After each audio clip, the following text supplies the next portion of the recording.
News one श्रीमंतर चारिपट लागिप आंटी ड्रोन डिवाइस ड्रोन उड़ाइले मिलिप दंड डायरेक्टर जनरल सिविल एविएशन बा टीसीसी मैप्रे श्रीमंतर रेड जोन भाव स्थान पाइছে। ଏହି रेड जोन अनुसायी समुद्र पतन ठारू 50,000 मीटर उच्चता पर्यंत कौन उड़ाण हो पार ना।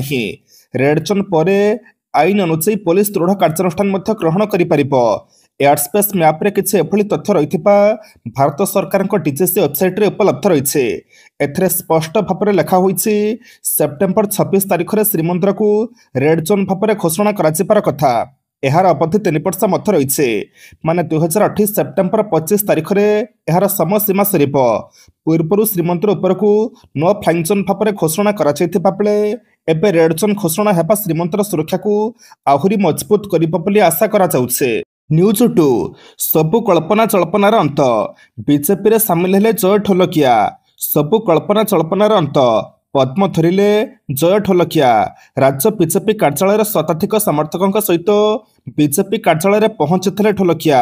बीजेपी वरिष्ठ कर्मकर्ता उपस्थित बीजेपी रे सामिल होइछन्ति जय ढोलकिया। एक मिश्रण पर्व माध्यम ढोलकिया विधिबद्ध भाव में बीजेपी जोग देइछन्ति। तेबे मिश्रण पर्व में बसंत पंडा सुरेश पूजारी उपस्थित थे। मुख्यमंत्री और उपमुख्यमंत्री उपस्थित रही। नुआपड़ा उपनिर्वाचन पूर्व बड़ राजनैतिक हलचल देखा मिली। दिवंगत विधायक राजेन्द्र ढोलकिया पुओ जय ढोलकिया सभी नजर थिला। न्यूज 3 पुणी बिगड़ला संगीत निर्देशक अभिजीत मजुमदार स्वास्थ्य अवस्था आयुष भर्ती। संगीत निर्देशक अभिजीत मजुमदार स्वास्थ्य अवस्था संकटापन्न। पुणी थे आईसीयू भर्ती हेले अभिजीत। गत 24 घंटार स्थिति अधिक खराब होता सूचना देछि भुवनेश्वर एम्स। स्नायुजनित समस्या कौन सुधार होना। से निरंतर अचेत अवस्था अच्छा भुवनेश्वर एम्स कर्तृपक्ष जणाइछन्ति। अभिजीत एक स्नायुजनित रोग में पीड़ित। निमोनिया सहित फुसफुस संक्रमण होइछे। रक्तर जीवाणु संक्रमण और पुराणा चक्रुत रोग समस्या और विटामिन डी और फॉलिक एसिड भली पोषक तत्वर अभाव रही। गत 25 सेप्टेम्बर में अभिजीत मजुमदार को मेडिकल आईसीयू मेडिसिन वार्ड को अणाई किंतु काली स्वास्थ्य अवस्था बिगड़ी पारू पुणी थे आईसीयू भर्ती कराई। न्यूज 4 कृषकों को बड़ फेटी देले मोदी। उद्घाटन कले 42,000 कोटी अधिक मूल्यर प्रकल्प। चाषी दुईटी बड़ महत्वाकांक्षी योजनार शुभारंभ करिसेंति प्रधानमंत्री नरेंद्र मोदी। प्रधानमंत्री धनधान्य कृषि योजना और डाली उत्पादन में आत्मनिर्भरशील मिशन आरंभ होइछे। एही योजनार शुभारंभ करी प्रधानमंत्री कहिसेंति एही दुईटी जाक योजना देशर लक्षाधिक चाषी मुहरे हस फुटाइब। योजनार सरकार पाखापाखि 35,000 कोटी टंकारु अधिक खर्च करिवे। गत 11 वर्ष मध्य भारतर कृषि रप्तानी प्राय 2 गुण वृद्धि पाइछे। सेहिपरि राज्यर मत्स्य चाषी और व्यवसायी संबलपुर में 100 कोटी टंका व्यय हेबाकु थिबा आक्वा पार्क एवं भुवनेश्वर पांडराठे अत्याधुनिक पाइकारी माछ मार्केटर भित्तिप्रस्तर स्थापन करिसेंति प्रधानमंत्री। एही अवसर में मुख्यमंत्री मोहन चरण माझी प्रधानमंत्री को कृतज्ञता जणाइछन्ति। पीएम धनधान्य कृषि योजनार लाभ सीधासलख चाषी को मिलिब। कृषकों आय वृद्धि पर देशर 100 निम्न उत्पादनकारी जिलागुड़िकर सामग्रिक विकास हेब। 100 जिला मध्यरु ओडिशार कंधमाल, मालकानगिरी, सुंदरगढ़ और नुआपड़ा अंतर्भुक्त। न्यूज 5 आसंता 15 तारिखर राज्य राति तापमात्रा कमी पारे। ओडिशा दक्षिण पश्चिम मौसुमी वायु विदाय नेउथिबा बेले आसंता 15 तारिखर राज्य शीतर आगमन हेब। कंधमाल, कोरापुट, गजपति, मयूरभंज और केन्दुझर में राति तापमात्रा अन्य सब जिला तुलन में कम रही पारे। एसबु स्थान में शिशिरपात बा कुहुड़ी देखादेव। पाणीपाग विशेषज्ञ सुरेन्द्रनाथ पशुपालकों अनुसार आसंता सप्ताह पर्यंत पाग सुखिला और खराटिया रहिब किंतु 13 और 14 तारिख में समुद्र संलग्न जिलागुड़िक हालुका वर्षा हो पारे। न्यूज 6 बंगरे ओडिया मेडिकल छात्री को गणदुष्कर्म कड़ा निंदा कले मुख्यमंत्री मोहन माझी। आर्सिकर हस्पिटाल कथा मनरू न लिफुणु पश्चिमबंग गणदुष्कर्मर शिकार होइछन्ति जड़े ओडिया डाक्तरी छात्री। मेडिकल आईसीयू मृत्यु सहित संघर्ष करुछन्ति पीड़िता। एहाकु नै कॉलेज कैंपस रे उत्तेजना लागी रही। सारा देश में हईचई सृष्टि होइछे। पश्चिमबंग वर्धमान जिलार दुर्गापुर में एभली उद्वेगजनक घटना घटी। घरे मेडिकल कॉलेज रे पढ़ुते संपृक्त ओडिया छात्री एमबीबीएस 3य वर्षर छात्री सहित गणदुष्कर्म अभियोग होइछे। पीड़िता घर बालेश्वर जिला जलेश्वर अंचल में पश्चिमबंग पुलिस घटनास्थल में पहुंची तदंत करुछे। घटना को नहीं मेडिकल कॉलेज कैंपस समेत दुर्गापुर में उत्तेजना प्रकाश पाइछे। प्रतिबाद प्रदर्शन करिसेंति संपृक्त मेडिकल कॉलेजर शताधिक छात्र छात्री। न्यूज 7 बीजेपी मिश्रण पर्व पर मुख्यमंत्री अभिभाषण कहले पिता स्वप्न पूरा करिपे पुओ। राज्य बीजेपी कार्यालय शताधिक समर्थकों सहित बीजेपी कार्यालय है मिश्रण पर्व। बीजेपी वरिष्ठ कर्मकर्ता उपस्थित बीजेपी विधिबद्ध भाव में सामिल हेले जय ढोलकिया। एही मिश्रण पर्व में अभिभाषण रखिंट मुख्यमंत्री मोहन माझे। से कहते नुआपड़ा उपनिर्वाचन में जय ढोलकिया प्रमुख भूमिका ग्रहण करेंगे एवं नुआपड़ार विकास करेंगे बोली आशा व विश्वास। पिता ऋण पुत्र शोची थाए, पिता अथवा स्वप्न पुओ पूरा करेंगे। जय ढोलकिया समेत तांकर परिवार एवं समर्थकों को स्वागत। आज आम एक गौरवर मुहूर्त। बीजेपी नीति आदर्श विचार एवं प्रगतिर बास्तव चित्र को देखि अनेक लोक दल में मिशिबार दृष्टांत आगुरी रही से जन नेता स्वर्गत राजेन्द्र ढोलकिया पुत्र तांका पिता देहांत पर काली बीजेपी सामिल होइछन्ते। न्यूज 8 गाड़ी चालकों खुशी खबर। बकिया ट्राफिक चालाण अथा छाड़ कले सरकार। बकिया जरिमाना बा ई चालाण आदाय परिवहन विभाग मास्टर प्लान पूर्व कैबिनेट अनुमोदन करथिबा ओटीएस बा वन टाइम सेटलमेंट योजना नहीं परिवहन विभाग मध्य निर्देशनामा जारी करेছে। आसंता 6 मास लागू होइछि ओटीएस। एहा द्वारा बहु ई चालाण उपरे अधा जरिमाना छाड़ करा जाइछे। एपरिक सर्वाधिक जरिमाना देय 5000 टंका सीमित रखा जाइछि बोली विभाग पक्षरु कहा जाइछे। बड़ कथा होछि ई चालाण कटा जाइथिबा साधारण अपराध पई 500 टंका पर्यंत जरिमाना उपरे अधा छाड़। ड्राइविंग नियम उल्लंघन करथिले 500 रु 1000 टंका जरिमाना उपरे 500 टंका देबाकू पड़िबो। सेहिपरि ओभरसाइज गाड़ी पर लागिथिबा 5000 रु 10000 टंका जरिमाना पई 5000 टंका। हालुका 4 चकिया जान तुरंत गति चलाइबा परे होइथिबा 1000 रु 2000 टंका जरिमाना पई 1000 टंका। भारी जान तुरंत गति चलाइबा पई होइथिबा 2 रु 4000 टंका पर्यंत जरिमाना उपरे 2000 टंका। रेड सिग्नल उल्लंघन, ट्रैफिक सिग्नल न मानिबा, गाड़ी चलाइबा बेले मोबाइल फोन रे कथा हेबा, नो ओभरटेकिंग जोन रे ओभरटेक करिपा, रंग रूट रे गाड़ी चलाइबा आदि पई होइथिबा 1000 रु 5000 टंका जरिमाना को 1000 टंका करा जाइछे। न्यूज 9 ओडिशा छात्री को पश्चिमबंग में गणदुष्कर्म घटना प्रतिक्रिया रखिछन्ति पीड़िता बापा। पश्चिमबंग में ओडिया डाक्तरी छात्री को गणदुष्कर्म घटना गणमाध्यम आगे प्रतिक्रिया रखिछन्ति पीड़िता बापा। से कहते ए घटना संपर्क में आमको कहीं जणाई नाहंते। तार जड़े सांग ठारू खबर पाई आम दौड़िकी आसीछु। 6 रु 7 जन घटनास्थल में थिले। मो झील को हैरान करी ता फोन छड़ाई नेले, ताकू 3000 टंका मागिले। सूचना अनुसार ओडिया छात्री को पश्चिमबंग में गणदुष्कर्म होइथिबा अभियोग होइछे। पश्चिमबंग वर्धमान जिलार दुर्गापुर में एक घरोई मेडिकल कॉलेज में पढ़ुले संपृक्त ओडिया छात्री। तांको घर बालेश्वर जिला जलसुर अंचल में दुष्कर्मर शिकार छात्री बापा अभियोग करिसेंति जे तांको झील मेडिकल आयुष चिकित्सित होउछे, किंतु तांको केही सहायता करू नाहंते। जदि ओडिशा होइथांता तेबे कार्यानुष्ठान निया सरंताणी बोली पीड़िता बापा संकीन अभियोग आनिछन्ते। न्यूज 10 आवश्यक पड़े बीजेडी सुप्रीमकोर्ट जीव कहले नवीन पट्टनायक। राज्यर प्राय 50 रु अधिक पंचायत समितिर चेयरमैन माने शनिवार नवीन निवास बीजेडी सभापति नवीन पट्टनायक को भेटी पंचायत निर्वाचित प्रतिनिधि मान प्रशासनिक और आर्थिक क्षमता संकोचन पर राज्य सरकार अगणतांत्रिक निष्पत्ति विरुद्ध में दृष्टि आकर्षण करिसेंते। नवीन राज्य सरकार अगणतांत्रिक निष्पत्तिर निंदा करिसेंति एवं पंचायत निर्वाचित प्रतिनिधि सांविधानिक अधिकार सुरक्षा बीजेडी लड़ाई जारी रहिबा बोली घोषणा करिसेंते। वर्तमान ए विषय मान्यवर हाइकोर्ट विचाराधीन रही। आवश्यक पड़े बीजेडी एथि सुप्रीमकोर्ट जीव बोली नवीन प्रतिनिधि दल को कहिसेंते। न्यूज 11 नुआपड़ा उपनिर्वाचन 40 लाख टंका खर्च करिपारिबे प्रार्थी। नुआपड़ा विधानसभा उपनिर्वाचन पर समग्र जिले में आदर्श आचरण विधि लागू होइछे। एही समय निर्वाचन खर्च तदारख नियुक्त अधिकारी मानक निज कर्तव्य सम्बन्ध में अवगत करने जिलापाल मधुसूदन दास अध्यक्षत मुख्यालय सम्मेलन कक्ष एक बैठक अनुष्ठित होता। अतिरिक्त शासन सचिव गृह निर्माण और नगर उन्नयन विभाग तथा निर्देशक टाउन प्लानिंग शत्रुघ्न कर जोगदे संपृक्त अधिकारी मानक तालीम देते। प्रारंभ में जिलापाल समस्त स्वागत करते। अतिरिक्त शासन सचिव कर संपूर्ण निरपेक्ष भाव में निर्वाचन परिचालना करने अधिकारी मानक सूचना प्रदान करते। एथर उपनिर्वाचन में जड़े प्रार्थी अधिकतम 40 लाख टंका खर्च करेंगे। प्रचार प्रसार, विज्ञापन, सभा समिति, कैंपेन सामग्री, खाद्य सबू आईन अनुमोदित खर्च बोली धराजिब, किंतु भोट बदल टंका, उपहार, खाद्य, मद, कुकुड़ा, लुगापटा बांटिबा, पेड न्यूज छापिबा बेआईन। अधिकारी माने प्रार्थी और दल मान व्यय पर कड़ा नजर रखिबे। स्टार प्रचारकों खर्च जगिबे। न्यूज 12 अफगान विदेश मंत्री दिल्ली में सांबादिक सम्मेलन महिला सांबादिकों मिलानी अनुमति अफगानिस्तान वैदेशिक मंत्री आमिर खान मुताकी भारत गस्त काल गतकाली नुआदिल्ली में अफगान दूतावास आयोजित होता सांबादिक सम्मेलन से सम्मेलन में महिला सांबादिक मानक सुजोग दि जाई नथिला।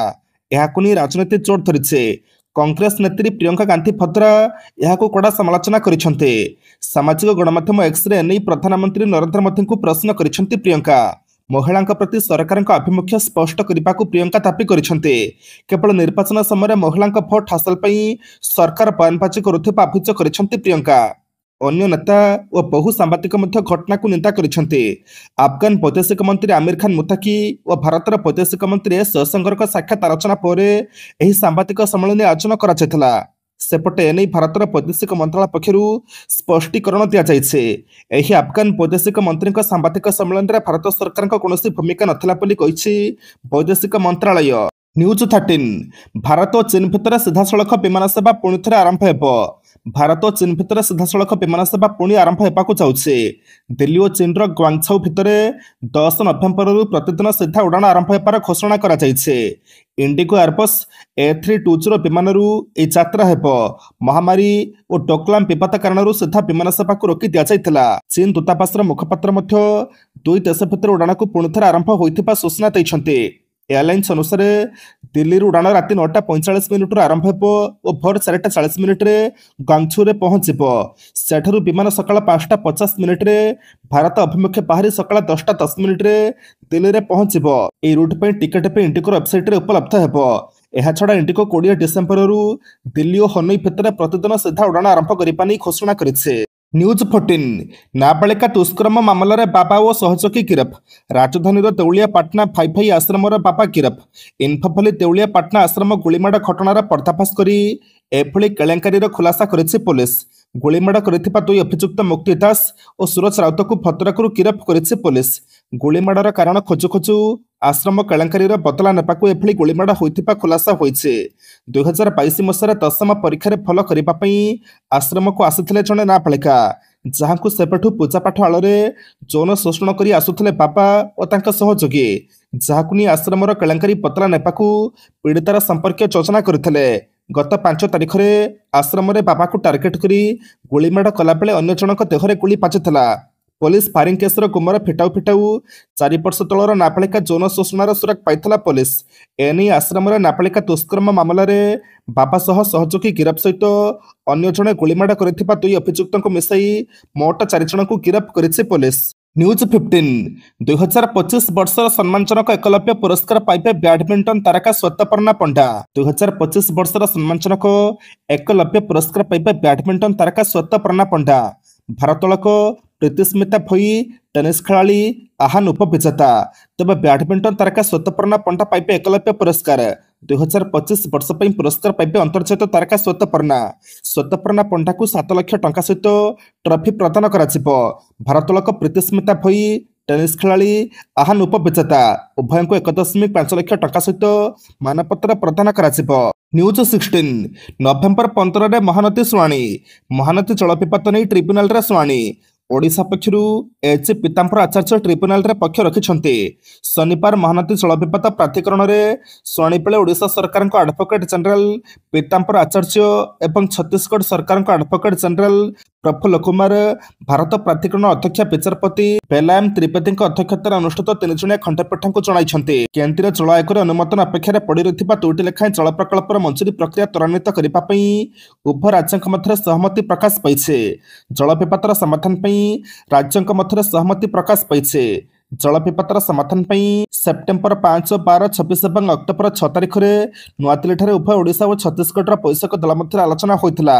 जुग्म पैसक कमिटर रिपोर्ट को उभय राज्यर मुख्य सचिव एवं जल संपद सचिव तर्जमा करने पर आपस आलोचना माध्यम विवादर समाधान एडवोकेट जनरल श्री आचार्य खंडपीठ को जणाइथिले। मामलार परवर्ती शुणाणी नवेम्बर 15 को धार्य होइছে। न्यूज 17 सांबादिक सम्मेलन में महिला पत्रकार प्रवेश प्रसंग। अफगानिस्तान मंत्री कहले मु मना करेनी। अफगानिस्तान विदेश मंत्री आमिर खान मुतकी नुआदिल्ली में करथिबा सांबादिक सम्मेलन को नहीं भारतर राजनीति सरगरम होइছে। एही सांबादिक सम्मेलन में महिला पत्रकार को निमंत्रण करा जाई नथिला। जहाकु नहीं विरोधी दलर नेता माने केंद्र सरकार को घेरी एहाकु नहीं मुतकी सफेई देइछन्ते। से कहिछन्ते कि महिला पत्रकार को निमंत्रण करने को मु मना करि नथिले। मुतकी कहिछन्ते कि मु चेष्टा करूछि कि भारत और अफगानिस्तान मध्य संपर्क आहुरी दृढ़ हेउ। आमे गोटे स्वर में कथा पाकु चेष्टा करूछु। मो तरफ महिला पत्रकार प्रवेश उपरे कोनोसी बयान दियाजाई नाही। न्यूज 18 बाटापणा स्कूटी योजना अधारे अटकी ऋण परिशोध फेल मारिछि स्कूटी योजना। मास मास धरी दरमा न मिलू महिला ऋण सुझी पारुन अभियोग। अन्यपटे ऋण दे चिंतार बैंक महिला को स्वावलंबी करने उद्देश्य पूर्व सरकार आरंभ करथिले स्कूटी योजना। संस्थाक गोष्ठी एमपीके बैंक मित्र सीआरपीसीएम जीपीएलएफ और बीएलएफ को यह योजना सामिल करा। अविभक्त कोरापुट जिलूर 466 जन महिला विभिन्न बैंक जरिए 4,57,00,000 टंकार स्कूटी मिलता हेले 8 मास हेलाणी दरमा मिलुनी। ऋण केमिति सुझिबु बोली प्रश्न करिसेंती शताधिक महिला। एबे सुधा मात्र 1 कोटी टंका फेरीছে। खाली स्कूटी योजना नुहे एसएचजी सदस्य माने जे ऋण नैथिले ता फेराउ नथिबा अभियोग आसेছে। ऋण देई चिंतार बैंक ए तालिकार शीर्ष रे अछि कोरापुट सेंट्रल कोऑपरेटिव बैंक ता पछक उत्कल ग्राम्य बैंक और कोऑपरेटिव बैंक। स्कूटी ऋण ठीक समय सुझिदेले सुध लागिब नाही बोली नियम थिला। एबे हा विफल होला परी मन हेउछे। न्यूज 19 आईपीएस पूर्ण कुमार मृत्यु घटना बेताहले रोहतक एसपी आत्महत्यार 4 दिन पर हरियाणार अतिरिक्त पुलिस डीजी वाई पूरण कुमार मृतदेह व्यवच्छेद कर मामलें रोहतक पुलिस डीजी को हरियाणा सरकार पदरू हटाई देते। सेपटे तेजिछि राजनीति। कांग्रेस नेत्री सोनिया गांधी मृत आईपीएस अफिसर पत्नी को चिठी लिखि सांत्वना देते। हरियाणा एडीजीपी वाई पूरण कुमार आत्महत्या नहीं बद बढ़ुचे। प्रथम कार्यानुष्ठान नहीं हरियाणा सरकार। रोहतक पुलिस सुपरिटेडेंट नरेंद्र बिचर नियार को पदरू हटा जाइछे। तांको कोनोसी नुआ पद दियाजाई नाही। तांको जागारे रोहतकर नुआ एसपी नियुक्त होइछन्ते। पूर्व मृत आईपीएस अधिकारी पत्नी अभियोग करथिले जे उच्च अधिकारी माने तांको स्वामी को मानसिक निर्यातना देवा सहित आत्महत्या पई बाध्य करथिले। तांको अभियोग अनुसार 13 पुलिस अधिकारी नारे मामला रुजु होइछे। न्यूज 20 पाकिस्तान रे विस्फोरण पर विस्फोरण पुलिस ट्रेनिंग स्कूल उपर आतंकी आक्रमण। पाकिस्तान खैबर पख्तूनख्वा प्रदेश में काली रात एक पुलिस ट्रेनिंग सेंटर आत्मघाती आक्रमण होइছে। पुलिस सूत्र अनुसार आक्रमण में 7 ରୁ 8 जन आतंकवादी भारी अस्त्रशस्त्र सहित आक्रमण करथिले। तेहरिकी तालिबान पाकिस्तान पा टीटीपी आक्रमण करेছে। एथर आत्मघाती आतंकी सहित 7 पुलिस प्राण हराइछन्ते। दिने आतंकवादी पठाई अन्य देश को हैरान करुथिबा पाकिस्तान एबे सही आतंकवादी चाल निजे अणनिश्वासी होई पड़िलानी। प्रतिदिन पाकिस्तान रे बमा फुटुछि और गुली चलुछि और यार केन्द्रस्थल पलटिछि खैबर पख्तूनख्वा। न्यूज 21 ए जंत्रणा ओडिशार जतिके आमरपी सतिके कहला पश्चिमबंग पुलिस। पश्चिमबंगर दुर्गापुर में होइथिबा ओडिया डाक्तरी छात्री गणदुष्कर्म मामला रे पश्चिमबंग पुलिस एक बयान जारी करिছে। ए बयान रे पुलिस पक्षरु कहा जायछि जे घरोई मेडिकल कॉलेज जड़े छात्री प्रति कॉलेज कैंपस बाहर होइथिबा जौन निर्यातना घटना को नहीं आमे दुखित। आमे समस्त को आश्वस्त करने को चाहूँ जे दोषी मान छड़ा जीव ना। पीड़िता जंत्रणा ओडिशार जतिकी आमर भी सेतिकी। ए घटना दोषी व्यक्ति मान आईन परिसर को आने को सब प्रकार उद्यम करा। पीड़िता स्वास्थ्य अवस्था भल सुधार होइছে और परिवार को सब प्रकार सहयोग करा जाउছে।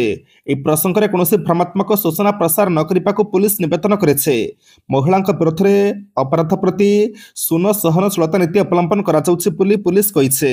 न्यूज 22 पुणी फेरिला टारिफ युद्ध अमेरिका चीन मध्य वाणिज्य युद्ध। चरम सीमार पहुंचला चीन अमेरिका वाणिज्य युद्ध। ड्रागन विरोध में 100% अतिरिक्त शुल्क लागू करने को घोषणा कले डोनाल्ड ट्रंप। समस्त चीन आमदानी पर अतिरिक्त शुल्क लागू करने को से घोषणा करछन्ते। एथिसहित से अमेरिकार निर्मित गुरुत्वपूर्ण सफ्टवेयर उपर रप्तानी नियंत्रण घोषणा मध्य करछन्ते। ट्रंप तांका social media platform truth social रे पोस्ट रे चीन उपर पर्सिछन्ते। चीन असाधारण भाव में आक्रमणात्मक वाणिज्य मनोभाव ग्रहण करेছে जा समस्त देश को प्रभावित करिबा बोली ट्रंप कहिछन्ते। से दाबी करिछन्ते जे चीन यार अधिकांश उत्पाद उपर रप्तानी कटकणा लागू करने को योजना करुছে जहाँ विश्व बजार में असंतुलन सृष्टि करुছে। जवाब में ट्रंप कहते जे अमेरिका एवं समान कठोर पदक्षेप नेब। नवेम्बर मासरू चीन उपर 100% अतिरिक्त शुल्क लागू कर ट्रंप घोषणा करिसेंते। न्यूज 23 भारत अमेरिकार एक गुरुत्वपूर्ण सहयोगी कहले गोर। भारत पर मनोनीत अमेरिकार राष्ट्रपति सेर्गियो गोर शनिवार कहते जे प्रधानमंत्री नरेंद्र मोदी सहित तांकर फलप्रद बैठक होइছে एवं से द्विपाक्षिक संपर्कर भविष्य को नहीं आशावादी। ଆମେରିକା ଭାରତକୁ ଏକ ଗୁରୁତ୍ୱପୂର୍ଣ୍ଣ ସହଯୋଗୀ ବୋଲି ବିବେଚନା କରେ। ସେ ଆହୁରି ମଧ୍ୟ କହିଛନ୍ତି ଯେ ମୋଦିଙ୍କୁ ଟ୍ରମ୍ପ ନିଜର ଭଲ ବନ୍ଧୁ ବୋଲି ଭାବନ୍ତି। ତାଙ୍କର ଏହି ବକ୍ତବ୍ୟ ଏପରି ଏକ ସମୟରେ ଆସିଛି ଯେତେବେଳେ ଆମେରିକାର ରାଷ୍ଟ୍ରପତି ଡୋନାଲ୍ଡ ଟ୍ରମ୍ପଙ୍କ ଭାରତୀୟ ରପ୍ତାନୀ ଉପରେ 50% ଶୁଳ୍କ ଲାଗୁ ଯୋଗୁଁ ଭାରତ ଆମେରିକା ସମ୍ପର୍କରେ ଉତ୍ତେଜନା ଜାରି ରହିଛି। ସେପଟେ ପ୍ରଧାନମନ୍ତ୍ରୀ ମୋଦି ଭାରତରେ ନୂତନ ଆମେରିକା ରାଷ୍ଟ୍ରଦୂତଙ୍କୁ ସ୍ୱାଗତ କରିଛନ୍ତି। ସେ ଏକ୍ସରେ ଲେଖିଛନ୍ତି, ମୁଁ ଭାରତରେ ମନୋନୀତ ଆମେରିକାର ରାଷ୍ଟ୍ରଦୂତ ସେର୍ଗିଓ ଗୋରଙ୍କୁ ସ୍ୱାଗତ କରି ଖୁସି। ମୁଁ ନିଶ୍ଚିତ ଯେ ତାଙ୍କ କାର୍ଯ୍ୟକଳାପ ଭାରତ ଆମେରିକା ରଣନୈତିକ ସହଭାଗିତାକୁ ଆହୁରି ମଜବୁତ କରିବ।